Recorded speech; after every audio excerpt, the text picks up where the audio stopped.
반갑습니다. 데이업의 시청자 여러분들, 그리고 많은 LDT 주주님들. 이번에 분석해드릴 종목은 이 LDT 종목인데요. 이 LDT는 기본적으로 각종 모니터, TV에 들어가는 IC, DDI라고도 하는데요. 이 IC 반도체 칩을 개발해서 판매하고 있습니다. 또 화재 감지 센서 망을 구축하는 이 시스템 솔루션을 각 지자체나 대기업 등에 납품하고 있습니다. 이 외에 또 LDT에 대한 상세 설명을 드릴 거고요.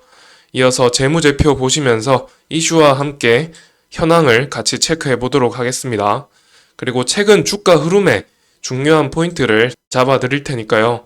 먼저 구독하시지 않으신 시청자님들 딱 5초면 됩니다. 구독을 눌러주시면 감사드리겠고, 영상의 좋아요와 댓글 한 번씩 해주시면 감사드리겠습니다. 먼저 이 차트부터 보고 말씀을 드리고 싶은데, 제가 정말 좋아하는 이 차트거든요. 이 주전자 모양이라고 해가지고 첫 번째로 하락세에서 터닝 포인트가 생기면서 횡보를 하기 시작합니다.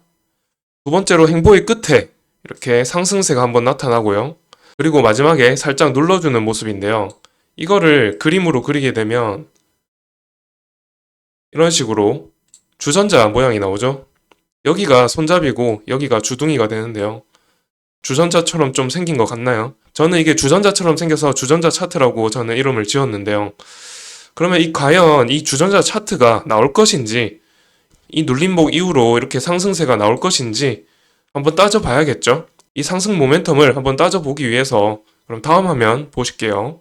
이 LDT는 이 모니터 디스플레이 OLED와 LED 품목에 대한 구동 IC 반도체 칩을 설계해서 공급하는 팹리스 업체입니다. 팹리스 업체니까 생산 설비는 없다는 거죠. 설계만 해서 공급하고 있는 회사고요. 또한 디스플레이에 각 픽셀을 구동시키는 데 필요한 칩이고요. TV나 모니터, 태블릿 화면에 보여지는 영상의 화소를 컨트롤하는 핵심적인 역할을 하는 반도체입니다. 이 RGB라고 해서 다들 아실 텐데, 이미지에 따라서 RGB를 이 칩이 구동을 시키면 CPU가 특정 값의 농도를 이렇게 조절을 해서 출력하게 됩니다. 이 칩의 높은 전력 효율로 고해상도, 고선명도 출력할 수 있게 되고요. 모바일용은 부피가 작아야겠죠? 그래서 T콘이라는 이제 SDDI와 GDDI를 합한 이 T콘 DDI를 사용하게 됩니다. 그 다음 가장 매출이 높은 SSN은요, 스마트 센서 네트워크의 이니셜입니다. 화재 감지를 시스템적으로 관리할 수 있는 체계를 만들어서 각 지자체 등에 납품을 했는데 약 4만 개 정도의 공급처에서 사용 중이라고 합니다. 그런데 문제는 2017년에 이 정부에서 IoT형 소방에 대한 국책 공모 사업을 시작하면서 국내에 크고 작은 경쟁사가 7개 이상이 출연하면서 매출액이 점점 줄어들고 있다는 사실인데요.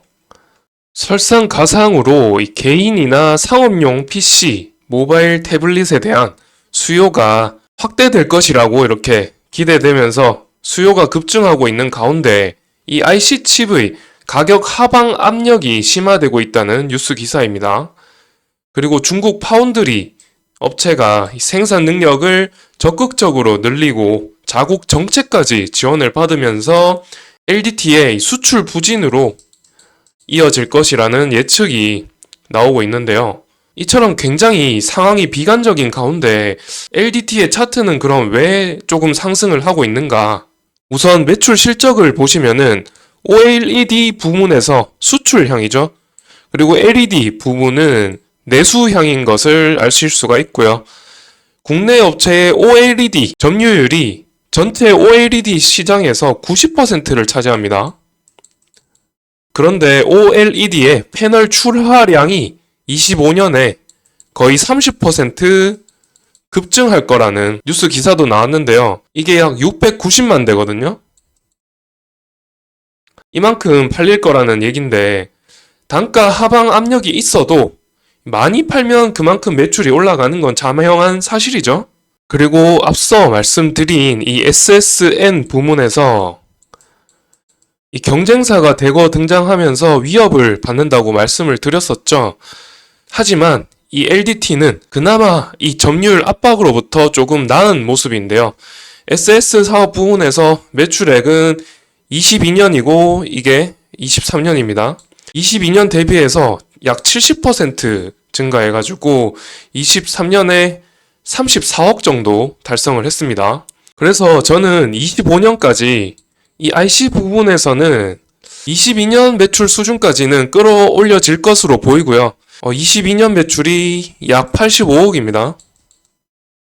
그리고 SSN 부문에서는 약 45억 정도 매출액을 달성할 것으로 보여서 총 매출액을 약 130억 정도 달성할 거라고 이렇게 예측하고 있습니다. 따라서 이 주가도 22년 정도의 가격 수준으로 회귀할 거라고 이렇게 분석을 하고 있는데요. 그러면 이 차트에서 다시 보시도록 하시죠. 처음에 말씀드린 이 주전자 차트가 전혀 틀리지만은 않은 것이 앞서 말씀드린 근거대로라면 충분히 22년 수준으로 가격이 올라갈 것이고 이 부분이 22년이기 때문에 이 주전자 차트처럼 이 정도 라인까지 올라갈 것 같지 않습니까? 시청자님들은 어떻게 생각하시나요? 그러면 이번 영상은 여기서 마치도록 하고요. 다음 영상에서 일봉 차트가 어느 정도 진행된 다음에 다시 영상을 촬영하도록 할 테니까 기다려 주시고 구독과 좋아요도 부탁드리겠습니다. 감사합니다.